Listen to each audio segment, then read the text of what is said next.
typically bribery is extra compensation to do your job, but to do your job in the way they want you to. Somebody else rather than the public. Right.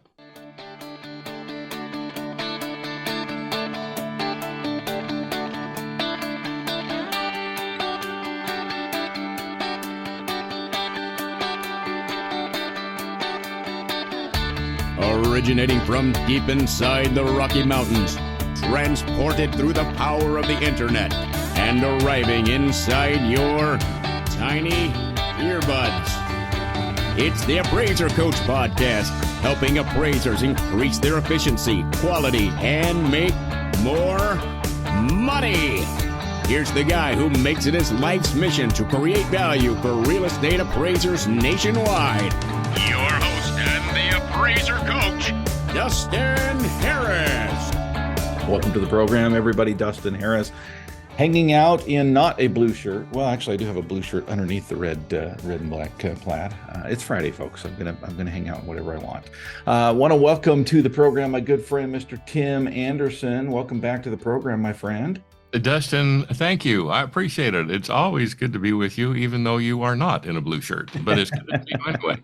Always a pleasure being with you, friend. I want to remind everybody we're sponsored today by A La Mode. Of course, A La Mode is the software that I'm using. You should be as well, alamode.com, and OREP. OREP, of course, is the E&O that I use. You should be as well, OREP.org. Tim Andersen comes on a regular basis. He is called the Appraiser's Advocate. He is a USPAP expert, a USPAP instructor, and he comes on for these, what we call the Dear USPAP Instructor sessions. And Tim, thank you for being here, man. Dustin, sure. Have you ever thought about the fact that Dear USPAP Instructor, the acronym is DUI? DUI. I have, because my assistant used to shorten it, and I'm like, why are we talking with Tim Andersen about DUIs? I love it. Thank you for being here, my friend. We get questions on a regular basis, folks, from listeners. Thank you for sending these in. It is our pleasure, by the way, to answer these questions. I want to make it clear, because I think some people hold off. Number one, they don't want to be heard on the air for whatever reason.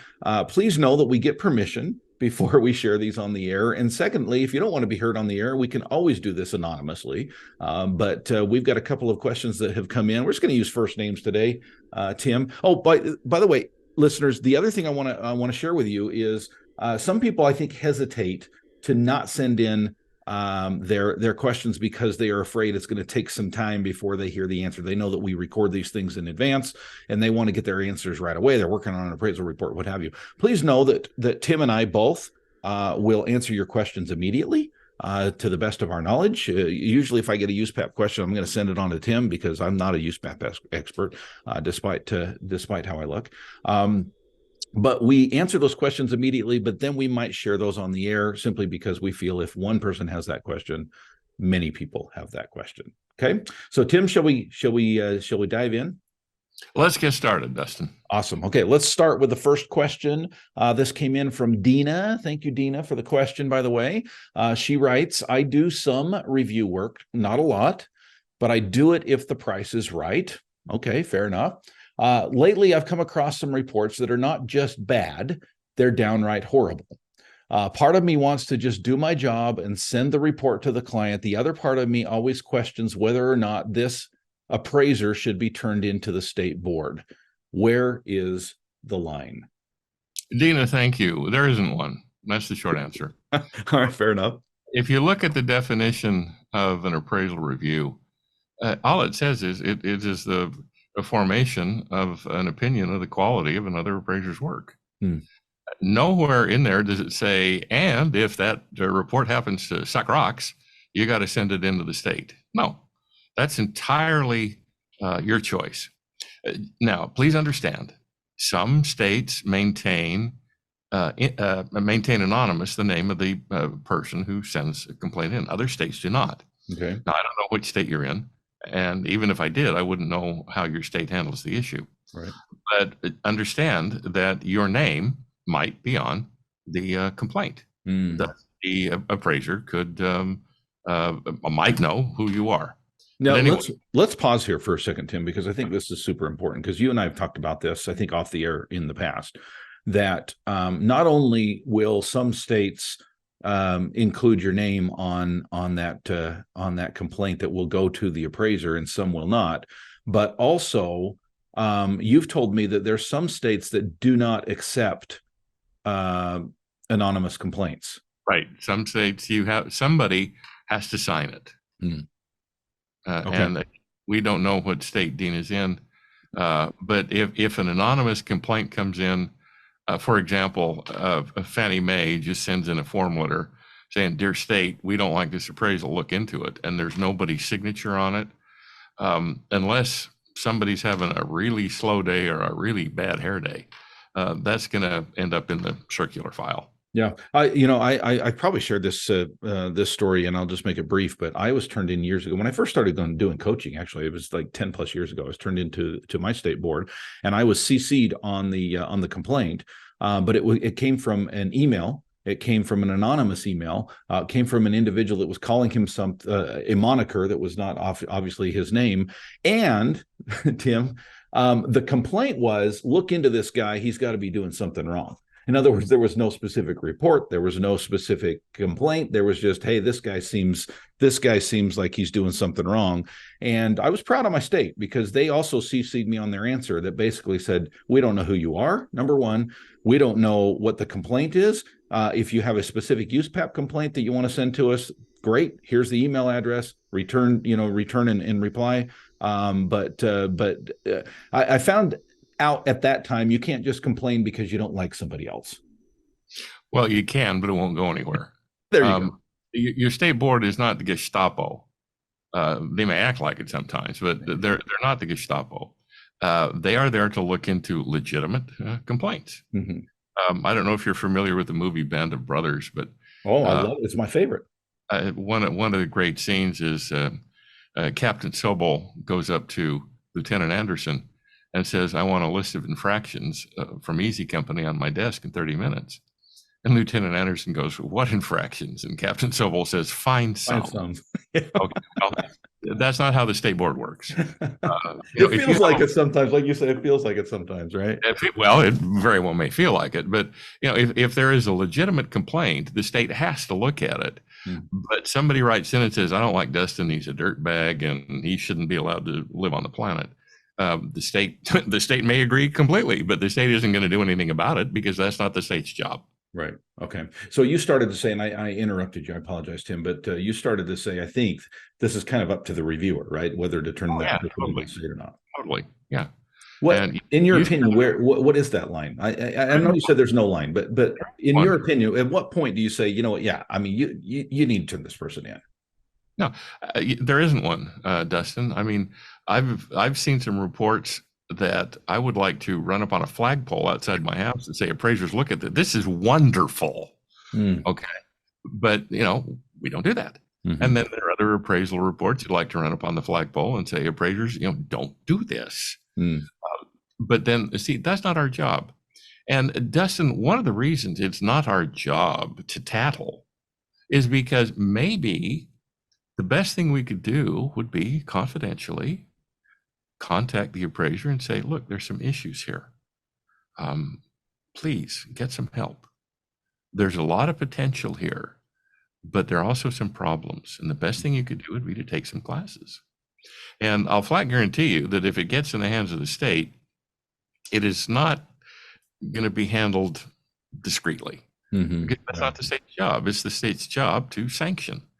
Whereas maybe human to human, appraiser to appraiser, the best thing to do is suggest the appraiser take a couple of classes or hire a consultant or something to help them out. And actually, that's what we ought to be worried about. We ought not to worry about, is there a line over which I must send it to the state? We ought to be saying, I've reviewed three of this appraiser's reports and all of them are just awful. Maybe I need to get in touch with this appraiser and offer help. Well, and forgive me for this, but I'm trying to be an advocate for the listener here, because I assume there's maybe a handful of appraisers out there who might be questioning that, in the sense that they might be saying, "Can I do that? If I'm doing a review and I disagree with it, can I pick up the phone and call the other appraiser? Of course you can. Where does it say you can? See, this is the way I was raised. I literally did this multiple times when I first started appraising. Now, some would question, when you first start appraising, should you be reviewing other people's work? But full disclosure, I did review work within the first few years of me becoming an appraiser, and it was very common practice to pick up the phone and call the other appraiser and say, "What the hell were you doing here? Like, explain this. I don't get it." Because sometimes there is a great explanation, but they just didn't put it in the report. Like Tim always says, tell the story. Yeah. I mean, the ability of one human to empathize for another is what separates us from lower species. And if we can help somebody, Dustin, then in the future, maybe we won't be getting the same quality of appraisals across our desk. Love it. So that is the kind of that's the kind of help we ought to be offering. In fact, that's originally what a review was designed to do, but it has been corrupted, and I use that term purposely. It has been corrupted into this gotcha that it is now, when it never should have been. Yeah. And I know Texas offers a mentoring system for appraisers who find themselves on the wrong side of that letter. And I know other states are looking at going in that direction, because the gotcha protocol does not make better appraisers. In fact, all it does is generate enmity in the appraiser for the state board. And while it's not the state board's job to be a teacher, it is the state board's job to remediate first and punish second. Now, many state boards say it's their job to watch out for the consumer. And Dustin, I cannot express on a family show how stupid that is. There is a word for it, having to do with a bovine, the results of bovine digestion. Got it. Okay, I'm with you. It is not the state's job to be a consumer advocate. It is the state's job to license and discipline appraisers. And they would be doing themselves and the public a much greater service if they spent less time condemning, less time sanctioning, less time ridiculing appraisers, and more time offering them the opportunity to get better. Then once the appraiser takes that opportunity and doesn't get better, okay, then let the state come down on those appraisers and all their might and glory. Okay. But it's way too easy to look at it, way too easy to Monday morning quarterback and say, appraiser, you really bungled this one. This is just awful. This is just terrible. And apply a sanction and move on. Where it's much more time consuming and very possibly expensive. But it's also much more empathic and, dare I say it, loving, to say, okay, we're going to help you get better if that's what you want to do. And that's what the states ought to be doing, not sanctioning appraisers. And, dare I say it, appraisers need to be a whole lot less critical of their fellows, i.e., if somebody asks a legitimate question on Facebook and the other Facebookies just absolutely jump on, pile on, play the appraiser. That's abysmally stupid. Yeah, education's always way too many appraisers are. Yeah, I completely agree, Tim. Education's always better than punishment. Tim Andersen is with us. He is the appraiser's advocate. When we get back, Tim, we've got another question from one of our listeners. But speaking of education, I want to share with you folks a benefit of being on the OREP team. When I say being on the OREP team, utilizing them as your E&O, it's more than just insurance, folks.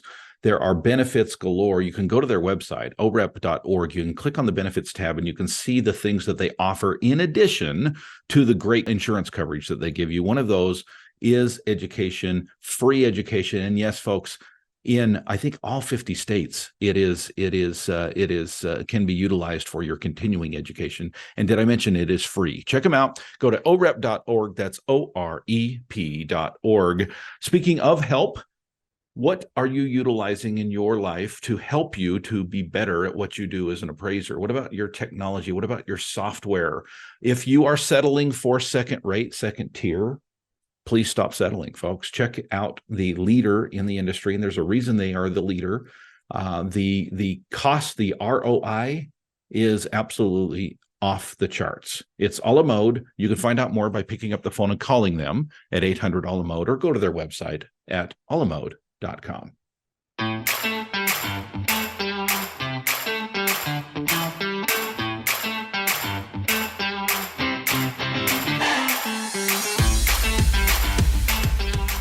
And we are back with Mr. Tim Andersen, the Appraiser's Advocate. Tim, I love that you're here. I love that you share your wisdom. I also love that you were humble in the previous segment, because you're talking about education and helping appraisers get better, and never once did you mention the services that you provide to appraisers. I want to give you just a brief platform to talk about that. What is it that you do as the Appraiser's Advocate?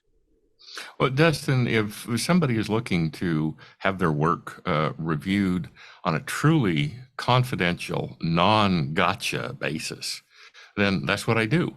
And I point out the strengths, I point out the weaknesses. And the strengths you capitalize on and you keep moving forward.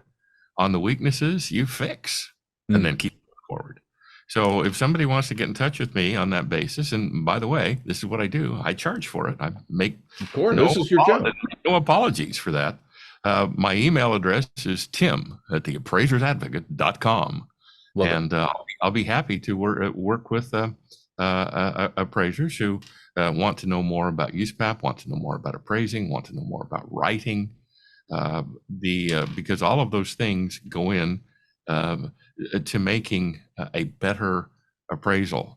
And basically, Dustin, given the fact that we've got to compete with AVMs, we've got to compete with evaluations, we've got to compete with BPOs, we've got to offer our clients stuff that those do not offer our clients. And basically, that is a quality of analytics and a quality of communication that those other vehicles just don't offer. And if we offer them to our clients will gladly pay for them, quite frankly.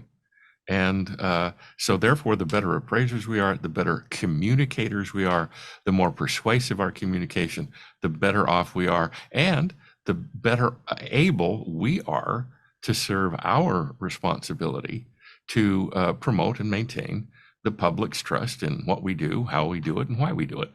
Awesome. Yeah. Get your pens and papers ready, folks, because at the end of the episode today, I'm going to have him give his email address again. All right, Tim.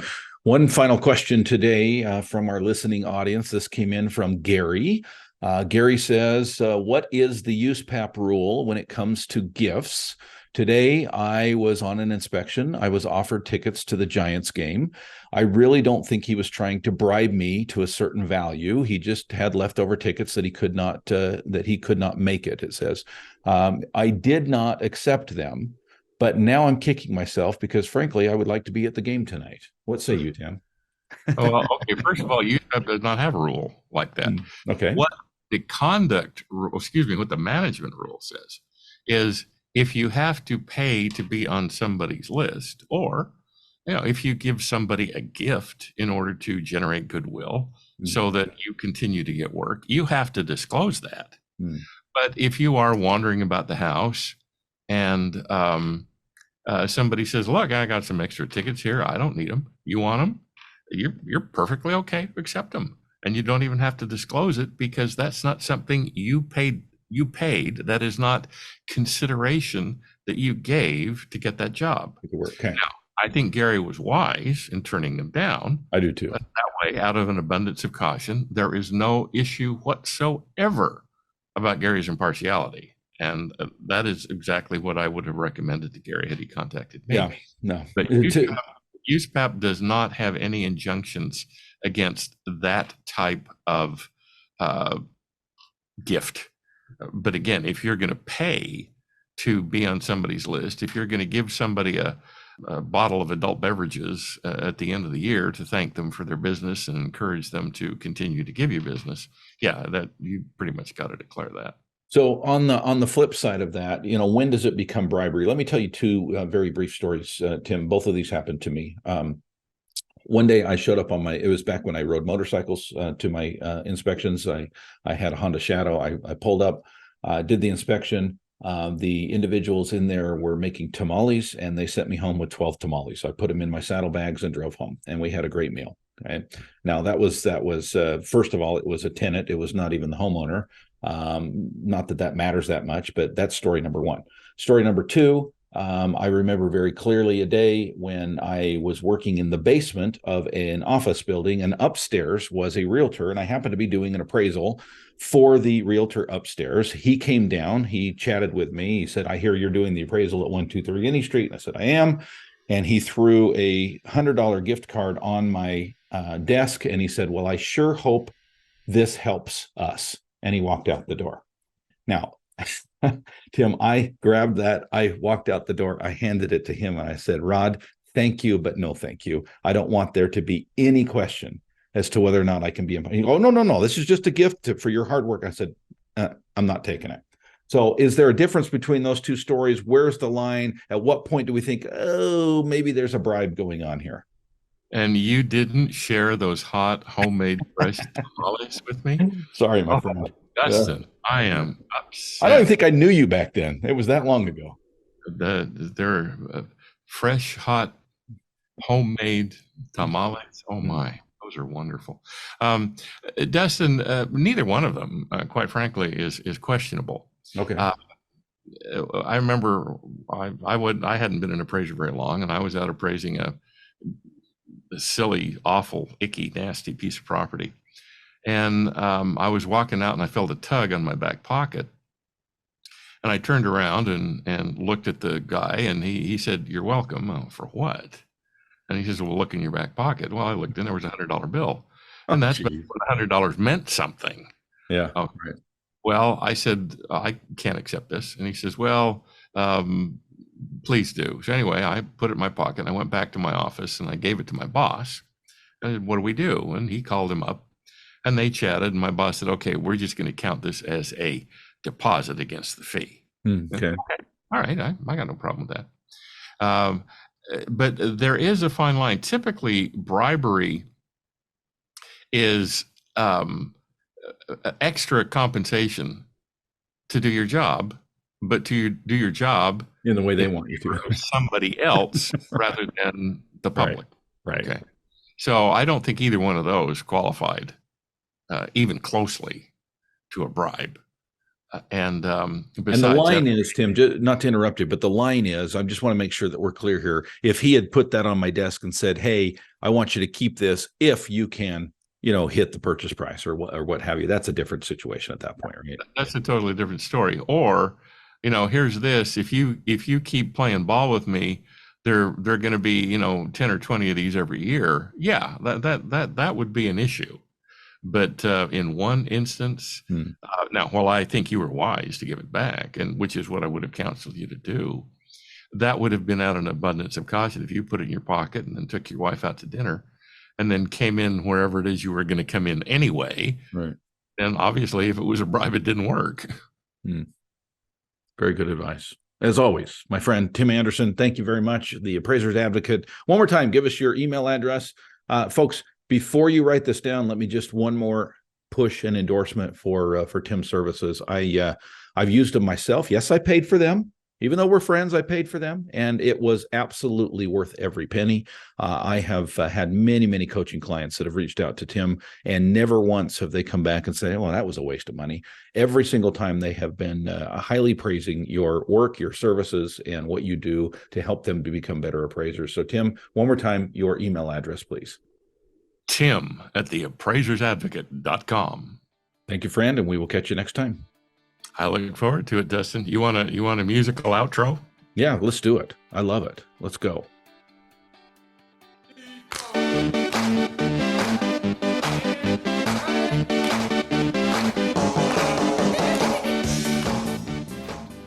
We can't leave it. We can't leave very much of it there because that would probably be violating the copyright. But anyway, there's a musical outro, Dustin.